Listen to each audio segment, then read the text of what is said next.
Fala galera, começando mais um vídeo para vocês, esse vídeo que vocês já conhecem, do Livro dos Espíritos com o auxílio do Filosofia Espírita. Hoje estamos aqui reunidos para estudar a pergunta de número 98, mas antes de começarmos o nosso estudo, já vamos pedindo vocês que vão deixando o joinha, que assistam os vídeos anteriores para conseguir acompanhar o nosso raciocínio. Bora lá pro vídeo, quem vai ver pra gente é o Luiz, e vamos ver o que os espíritos têm a nos dizer e comentar um pouquinho sobre. Bom, nós estamos na questão 98 do Livro dos Espíritos, na segunda parte, ou segundo livro. O capítulo chama Dos Espíritos, né? E o segundo livro é Mundo Espírita ou Mundo dos Espíritos. E aí nós estamos aqui no item Diferentes Ordens de Espíritos.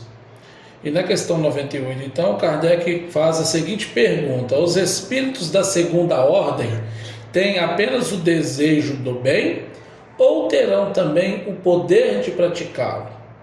Então, ou seja, só tem a vontade ou pode praticar? E aí os espíritos então vão responder que eles dispõem desse poder, segundo o grau da sua perfeição. Alguns possuem a ciência, outros a sabedoria e a bondade, mas todos têm ainda provas a suportar. Bom, eu então queria começar, comentando essa questão aqui, de trás para frente, digamos assim, que eles falam aqui que ainda tem prova a suportar. Então, embora o espírito já tenha atingido a segunda ordem, nessa escala inicial de 3 ordens, que foi trazida aí na questão 97, já tem o vídeo dela lá. Na questão então 98, ele vai falar para a gente, os espíritos vão falar para a gente que, embora eu já tenha condição de fazer o bem, embora eu tenha esse poder, eu tenha o desejo de fazer o bem, eu ainda não estou isento das provas que eu necessito suportar, das expiações pelas quais eu preciso passar. Então significa dizer o quê? Que eu devo fazer o bem, que eu posso fazer o bem, porque eu tenho esse desejo, mas ainda assim eu tenho provas a suportar. Consegue também, E a gente consegue, exatamente. E aí a gente lembra que Pedro falou para nós, o apóstolo Pedro falou que o amor cobre uma multidão de pecados. Ou seja, resumidamente para o entendimento nosso, quanto mais eu faço o bem, menos provas eu tenho a suportar. Porque o bem que eu faço, o amor que eu espalho através do bem, através da caridade, isso vai também limpando a minha consciência diante dos meus erros, das minhas dívidas, vamos chamar de dívida. Menos expiações, que expiações é pagar a dívida, mas as provas vão continuar lá, na verdade. É verdade, até porque espíritos que insistem em fazer o bem, eles incomodam os espíritos que ainda estão sintonizados com o mal, Com o mal, exatamente. Então costumam vir bastante provações, em questão de influências negativas, para mostrar ali também se você de fato aprendeu, De fato aprendeu, se o meu desejo é sincero, se eu estou firme nesse propósito de fazer o bem. Exatamente, porque a gente viu que os espíritos de segunda ordem, eles têm o desejo, de fazer o bem. O desejo de fazer o bem é a sua preocupação, mas eles ainda têm muitas provas a suportar. Então não quer dizer que você não vá fazer o mal, Você tem provas, e nessas provas você pode falhar, Então o que tem que ficar bem claro os espíritos de segunda ordem têm esse desejo e essa preocupação de fazer o bem, mas não está livre de fazer o mal. Por isso as provas existem. E à medida que a gente vai crescendo no grau de evolução, a gente vai tendo menos provas, porque não é necessário. Exatamente. E aí que entra também a vigilância do espírito, Com certeza. Tá sempre, minha mãe gosta de falar, vigiar e orar, em vez de orar e vigiar, porque ela fala assim que a gente tem que estar sempre vigiando as nossas atitudes e vigiando ali qualquer tipo de influência. Então, se a gente está em determinado local, a gente sempre vai estar sendo observado, tanto pelos encarnados quanto pelos desencarnados. E a gente pode sempre servir de exemplo positivo em qualquer situação que acontece, para quem está desencarnado, tentando influenciar a gente para o mal, e para quem está encarnado, que está ali, às vezes, talvez, numa situação menos favorecida espiritualmente do que a gente, né? Exatamente. E é importante a gente lembrar também que os únicos espíritos que são considerados infalíveis, estando encarnados, são os espíritos superiores. São os espíritos de alta elevação aí, os espíritos crísticos, né, que já alcançaram essa dimensão de ser um Cristo, né? Porque a gente, dentro do espiritismo, a gente sabe que não existe só um Cristo planetário. Existem vários e vários e vários que já atingiram essa condição. E todos nós caminhamos para isso. Olha que bom, né? Todos nós um dia seremos um Cristo, porque Cristo é um enviado de Deus, é um representante de Deus. Então é um espírito de elevada condição espiritual, de elevada condição evolutiva. Então são esses que jamais falham.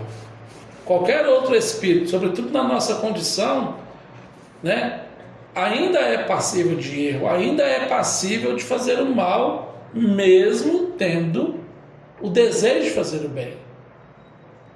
Mesmo eu, por exemplo, eu tendo o desejo de fazer o bem, eu posso fazer o mal. Em algum momento pode acontecer algo na minha vida a me levar a fazer o mal. Eu não estou isento disso. Mas do momento que eu foco em fazer o bem, né, no momento que esse desejo surge em mim e eu tenho essa condição de acordo com a minha evolução, não adianta eu querer fazer algo que eu não dou conta, que eu não esteja preparado para isso. Não adianta. Né? É como se fosse assim, você tem o desejo, né, de fazer o mal, fazer o bem. Você tem o desejo de fazer o bem, sua preocupação, você está buscando fazer o bem, mas você pode deslizar. Exatamente, né? Então, pode deslizar. Então você ainda deve. Que tem, por exemplo, às vezes você se propõe a ajudar uma pessoa em específica, por exemplo, mas aí vai lá e você acaba se estressando muito com essa pessoa e tendo uma briga. Você estava tentando fazer o bem, seu desejo é fazer o bem, mas você acaba fazendo mal. Exatamente, olha Excelente exemplo. Ou então, você vai trabalhar em um lugar porque, sei lá, porque você tem que conseguir dinheiro para ajudar alguém, para, sei lá, salvar algum familiar seu, alguma coisa assim. Só que aí vai lá e nesse caminho você acaba se corrompendo para conseguir mais dinheiro para facilitar a sua vida.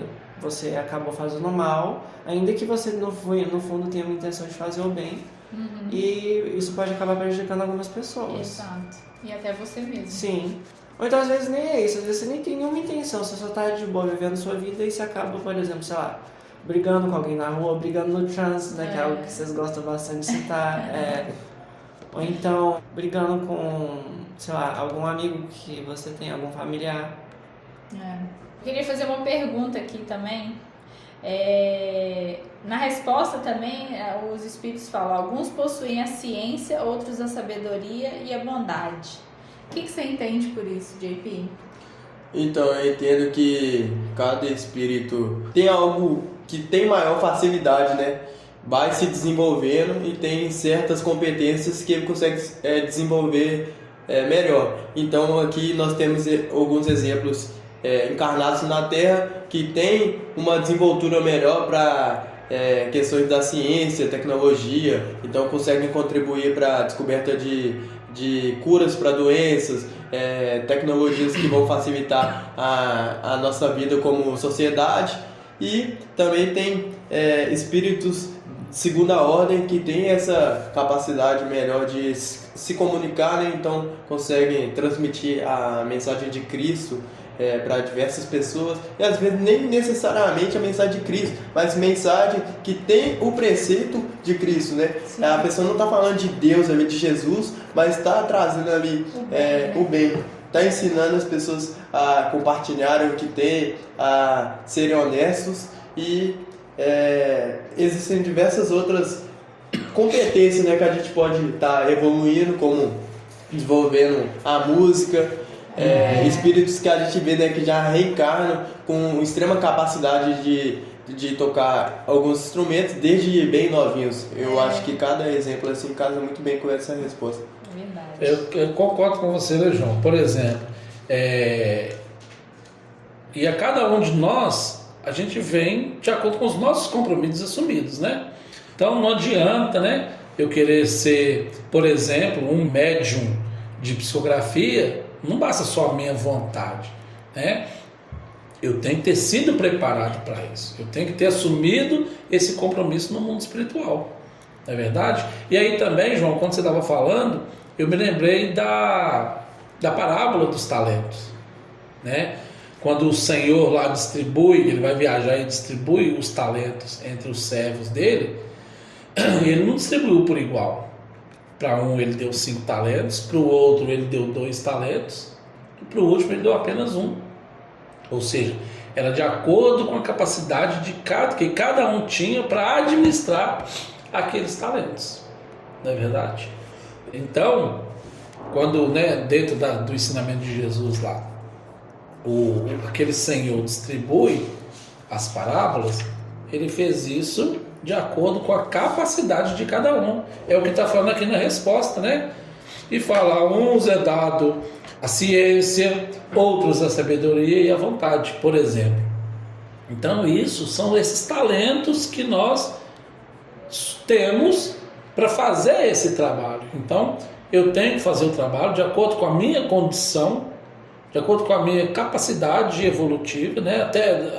Até que grau que eu alcancei de evolução, para que então eu possa fazer o bem. Mas eu gostaria de reforçar, né, que mais do que eu ter o desejo de fazer o bem e ter esse poder, essa condição de fazer, eu tenho que efetivamente fazer o bem. Né? Porque o trabalho no bem é um dever de todos nós fazermos.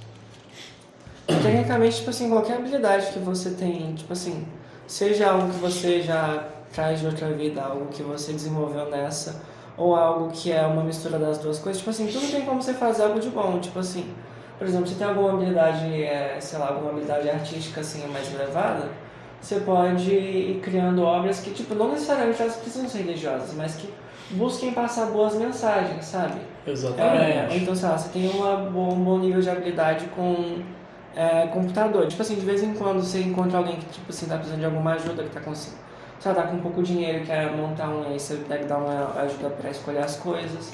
Ou então, às vezes, você só simplesmente conhece alguém, tipo assim, que mora perto de você que tá precisando de ajuda para arrumar, você vai lá e tenta ajudar essa pessoa.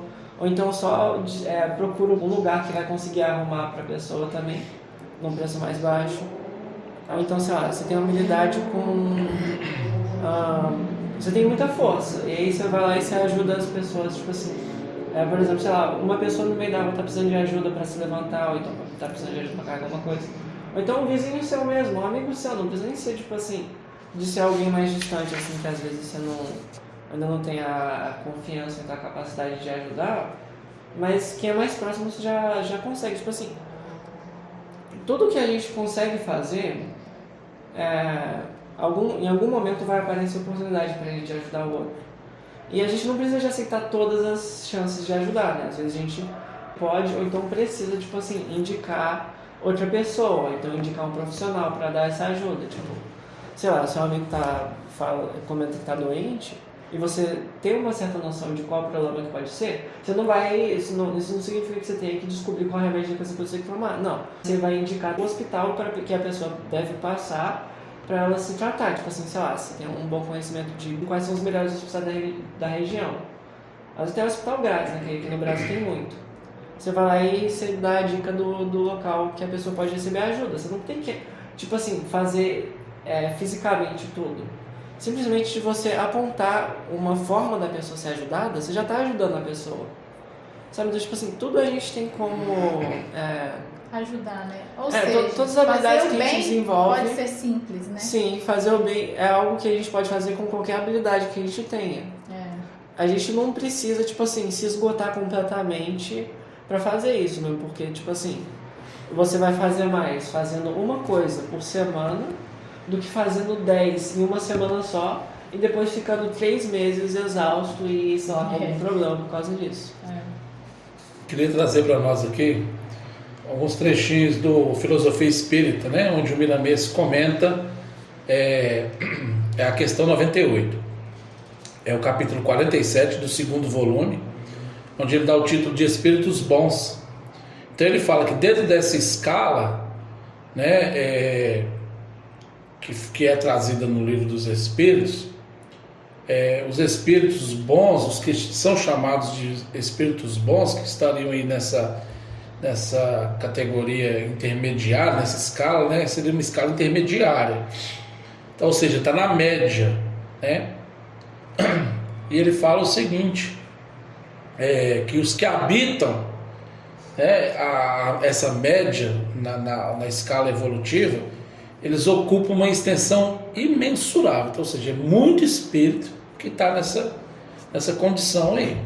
Entretanto, ele fala que todos eles têm tendências para o bem e esforçam-se para melhorar. E é dentro deste esforço contínuo que eles vão melhorando e vão alcançando passo a passo a sua libertação, posição onde se encontram os espíritos puros. Ou seja, qual que é o convite aqui então? É a gente se esforçar sempre, um esforço contínuo no trabalho do bem, porque quanto mais a gente vai se esforçando, mais a gente vai conseguindo fazer, e mais a gente fazendo, ou seja, nesse passo a passo, né, a gente vai se libertando das nossas dificuldades, das nossas imperfeições, né, das nossas provas que ainda temos que suportar, né, como a gente falou há pouco. A gente vai se libertando disso e dentro desse processo a gente vai subindo, né, a gente vai evoluindo. Vai aprendendo a amar. Vamos aprendendo a amar. Que está no próximo parágrafo aí, que ele fala aqui: a alma, para conquistar a perfeição, haverá de conhecer todas as coisas referentes ao amor e à sabedoria.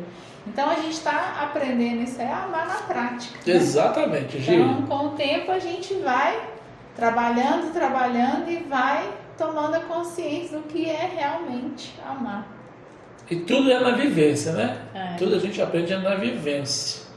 Então, assim, é muito legal a forma como o Miramês traz isso, né? E aí, mais no final aqui do texto, ele vai falar o seguinte, que os espíritos bons passarão a ser espíritos puros na forja do tempo e na bênção da dor. Isso é muito interessante, né? A gente falar um pouquinho disso. O tempo é o senhor de tudo, né? Ou seja, nada acontece de um dia para o outro, tudo é um processo, a evolução é um processo, né? Ela não acontece da noite para o dia. Eu não durmo um espírito imperfeito e acordo um espírito puro, um espírito elevado. Deus nos criou a todos iguais, na mesma condição, no mesmo ponto de partida. Deus não criou espíritos puros e espíritos imperfeitos, senão ele não seria Deus. Por que ele criaria uns numa condição elevada e outros numa condição inferior, né? Não condiz com o entendimento que nós temos de Deus. Então é o tempo, é no tempo que nós vamos evoluir até a gente chegar na condição de espíritos puros da primeira ordem, né? E na bênção da dor. E é interessante a gente falar sobre isso, né? Por que a dor é uma bênção? Porque a dor, ela nos educa, ela nos mostra o caminho. A dor é sinônimo de desequilíbrio, seja a dor física, seja uma dor espiritual, uma dor moral. Muitas vezes a gente tem uma coisa que parece que dói na alma, né? Então isso é o que mostra para nós que existe algo que está errado, que existe algo em nós que está errado, seja na minha estrutura física, seja na minha estrutura espiritual, né? Então, se eu estou sentindo uma dor e essa dor não acaba, não passa, o que eu preciso fazer? Eu preciso procurar um médico, para tentar identificar qual que é a causa da dor. O que está provocando? Qual que é o desequilíbrio que existe no meu organismo que está provocando essa dor? E aí eu vou ter que tratar aquele desequilíbrio para que o meu organismo físico se reequilibre. Então a dor é uma bênção, porque se eu não estiver sentindo a dor, eu não vou saber que tem algo errado dentro de mim. E aqui continua naquela, até aquela frase que eu li aqui um pedaço, falei, como prêmio receberá tranquilidade de consciência em todos os aspectos. Exatamente. Então por isso que a dor é uma bênção para todos nós. E moralmente falando, quando nós nos desequilibramos em relação aos preceitos morais do Cristo, quando nós nos desequilibramos e infringimos as leis divinas, e as leis divinas estão todas gravadas em nós, aí eu preciso me reajustar com a lei, eu preciso me reequilibrar. E se eu não tomo consciência disso por mim mesmo, a dor de alguma forma vai me atingir para fazer eu despertar, para demonstrar para mim que eu estou com um desequilíbrio na minha condição moral e eu preciso me reequilibrar. E aí, João, o que você quer comentar sobre isso para a gente? Eu vejo que nós somos como uma espada antes dela receber a lapidação.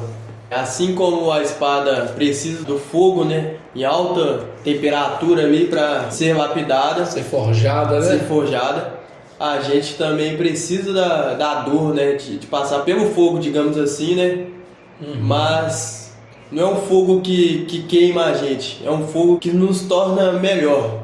E mais fortes.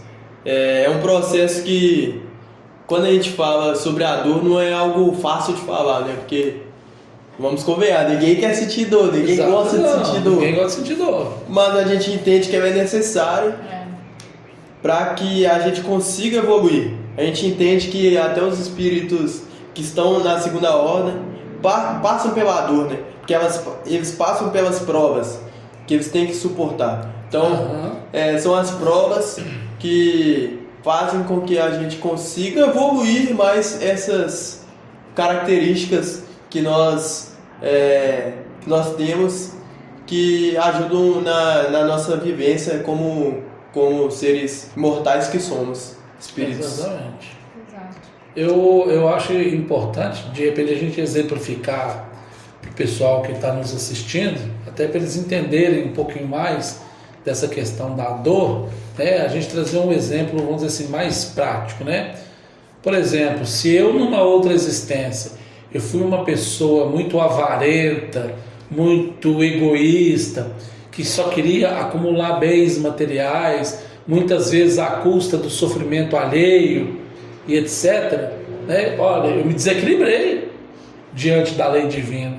Eu explorei outras pessoas, de repente, para ter uma condição melhor, para ter mais coisas materiais que a gente nem precisava, de repente a gente não era necessário, mas por orgulho, por egoísmo, você quer sempre acumular e acumular e acumular. Ou seja, eu criei em mim, na minha estrutura psíquica, um desequilíbrio. E aí então, eu venho numa outra encarnação passando por dificuldade. Para quê? Então essa dor, essa dificuldade, é essa dor que nós estamos falando. Porque muitas vezes essa dor não é só uma dor física, João? Às vezes é essa dor que vai na nossa intimidade, na nossa essência. E aí eu venho às vezes, não estou falando nem, por exemplo, de passar fome, mas às vezes eu venho numa condição financeira, numa condição material que não vai me possibilitar tantas coisas. Eu vou levar ali minha vida ali, bem no básico, sem tanta condição de ter aquelas coisas desnecessárias que em outra existência eu tive. Ou seja, eu estou reajustando o meu psiquismo. E isso daí ocorre, ao meu ver, por dois fatores predominantes, né? Ou a espiritualidade nos coloca nessa situação porque vai facilitar a nossa estadia aqui na Terra, né? O nosso processo de evolução, ou muitas vezes a gente mesmo pede bastante, né? Então naquele momento de sofrimento, grande maioria nós já temos essa condição de pedir. naquele momento de sofrimento a gente fica assim, não, eu faço qualquer coisa para reparar, eu quero voltar, reparar meus erros. Então nisso a gente se compromete, né, a encarnar em situações onde vai facilitar a nossa evolução ou também vai evitar que a gente acabe se comprometendo mais, né? A dor ensina a gente, né, a valorizar. É valorizar, exatamente. Então, às vezes... O que é necessário. O que é necessário. Às vezes, quando a gente tem muito benefício, a gente não valoriza. Não valoriza, exatamente. Então, a gente tem que passar por esses processos para realmente valorizar e entender, né, o que realmente importa. E muitas vezes, dentro desse exemplo que eu trouxe aqui, né, essas são as provações que a gente ainda tem que passar, né? Por exemplo, se numa vida eu fui aquela pessoa que só queria para mim e agora eu não tenho tanto quanto eu gostaria, né? É uma prova que eu tenho que suportar para ver se realmente eu já superei isso ou se na primeira oportunidade eu vou passar por cima de qualquer um ou de qualquer coisa para eu ter aquilo. Porque se eu tomar essa atitude, significa que eu ainda não venci a mim mesmo. E aí eu não passo nessa prova, né? Eu vou ser reprovado e vou ter que repetir de ano, ou seja, eu vou ter que necessitar de mais uma encarnação, de mais estudos no mundo espiritual, de mais preparação, de uma melhor preparação, reforçar isso na minha essência, para que numa outra existência ainda, mais uma, olha, a gente aí perdendo tempo nas nossas preciosas encarnações, que são preciosas, a encarnação é uma bênção de Deus para todos nós, né? E aí eu vou ter que vir mais uma encarnação para tentar repetir a prova, mais uma vez, passar pela prova da dificuldade, para ver então se eu realmente consegui vencer a mim mesmo. Exatamente, isso aí. Então, gente, o assunto tá muito bom, né? Mas a gente vai encerrando nosso vídeo de hoje por aqui. Espero que vocês tenham gostado. Deixem um joinha para continuar Obrigado, pessoal. apoiando a gente. Curte lá os nossos vídeos. E continue nos acompanhando. Comente se você tiver alguma reflexão a expor para nós. Exato. E até semana que vem, né? Até Tchau, mais. obrigado.